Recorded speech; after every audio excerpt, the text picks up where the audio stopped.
Today I'm going to go over a generalized video of how to replace a clutch master cylinder in virtually any vehicle, how to bleed it, some problems you'll run into, and tools you'll need, and where it's located, and how to diagnose it, all that stuff. Come on.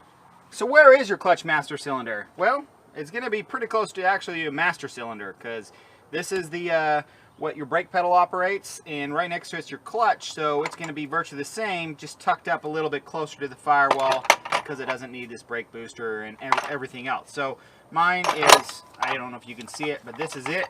This is what it looks like, just against the firewall. So it's just nice and close. And the clutch pedal actually pushes directly on it. And so how do we know what's bad? So this is the clutch pedal.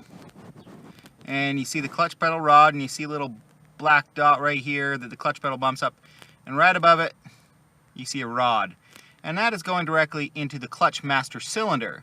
And one of the easiest ways to tell that it's bad is look at the wetness. It's just leaking, and generally that means the seals go out.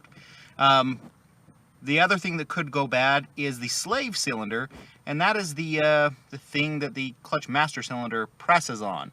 And here we are in the engine. We got our engine, our transmission. If we come down here, this vehicle has what I prefer, and that is an externally mounted, which is this thing right here, an externally mounted slave cylinder.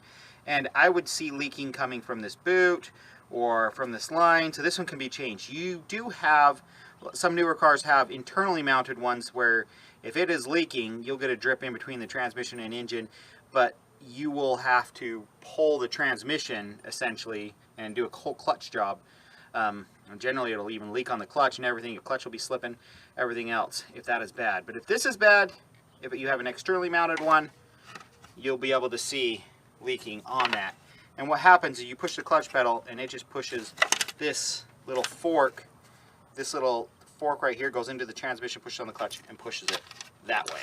So let's just get in there. It's just 2 bolts. Pull it right off. But first we need to remove the, we'll call it the brake line. This is essentially a brake line, but the clutch line off the bottom. And the top line, this little rubber line comes off. This particular style just shares the brakes fluid. A lot of other Fords and stuff like that, they have an external mounted one over close to the firewall, and it's just this little cup. So this is what a dedicated clutch master cylinder reservoir looks like versus the other one that connects directly into the brake booster.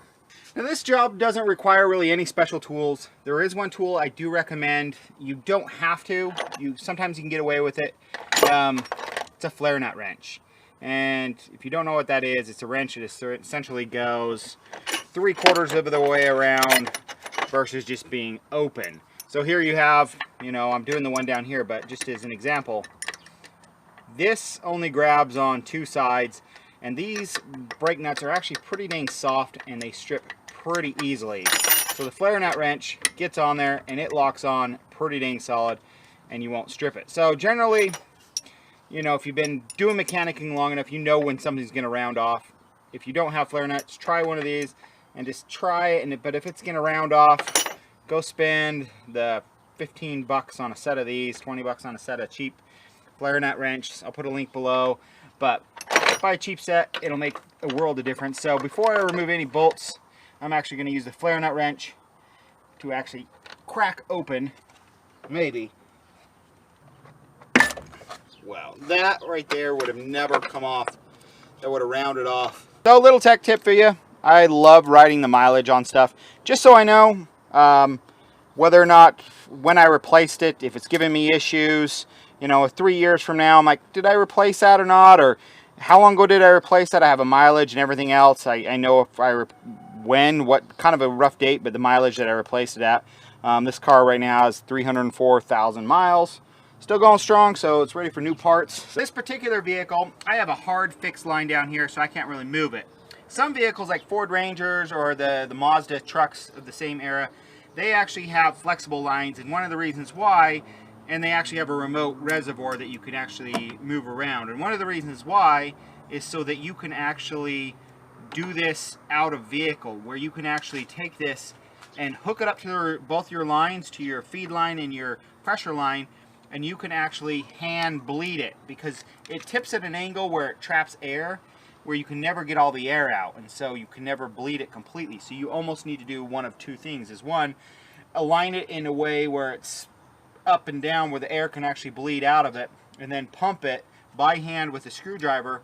Just pump it into here and pressurize it, and it bleeds all the air out. And also you can just hang it, and the air bubbles will slowly just feed their way up and out. This particular one, and then after it's all bled, you can just, you know, because the lines are already attached, you can just put it right back in. So this one I'm actually going to mount back in right now. Maybe. So before I bolt everything back down, make sure the rod is where it needs to be and it's moving freely. I'll finish tightening up the bolts and I'll put brake fluid in it and start bleeding it. There's two ways you can actually do this. First way is with an assistant, but assistants are never reliable because they're never around when you need them. Sit right here, sit, sit, sit. No, come here, come right here. Come right here, stay, okay. Now push, when I tell you to push it, and push this one, push it, get it, right here, get it, come on, push this one in and hold it, and then when I say release, release, come on, get over here, push it, push it. You're not pushing it. You're a crappy helper. The second way is with a one-man brake bleeder kit. With an assistant, you do just like brakes, where you have the little bleeder valve. In this case, instead of on your brake caliper, actually on the slave cylinder, you have that tightened. Person inside sitting there ready for your command, and what you do is you loosen it, maybe an eighth of a turn, quarter of a turn. They push the pedal in and hold it, and then you tighten it back up and they release it. Sometimes they actually have to pull the pedal up. They release it, you do the same, you wait 2 seconds, you open it back up, they push it, it pushes fluid out, they hold the pedal, tighten it, release the pedal, and you just keep doing that over and over until all the air is out. One-man brake bleeder, much easier because you can do it by yourself, and you can do this kind of by yourself even without one of these. These make it really nice. You just essentially, you just get a piece of clear vinyl tubing and you just stick one end on the nipple of the slave cylinder bleeder valve, and the other one on the banjo bolt, and the other one just down in fluid, sitting in fluid. So when it sucks back, it just sucks up fluid and not air. So that's what this does. This just sits down in some fluid. It'll take a couple pumps to get fluid in there, but this just sits right here. Has to be level. This side sits on it, and I just loosen it, and I just go in there and pump away, and make sure your master cylinder doesn't run out.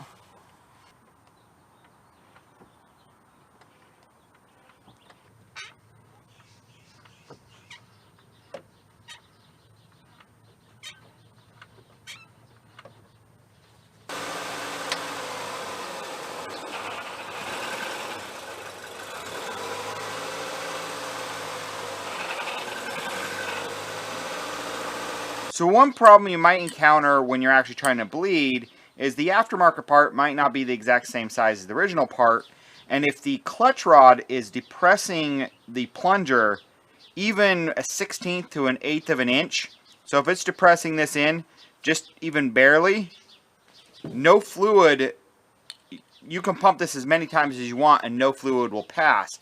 Right now, with the piston all the way out with no pressure on it, this is actually an open passage, so fluid can actually flow down, air bubbles can bubble up. But pressed in just even 1/16 to an 1/8 of an inch, it's completely blocked off.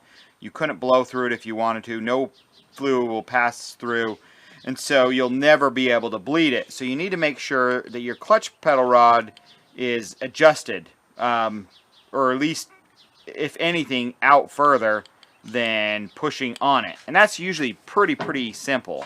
If this rod is even in just barely, just an 1/8 of an inch, which is almost an inch of travel on the pedal, it's never ever going to bleed. This particular clutch rod, very simple, and they're all about the same.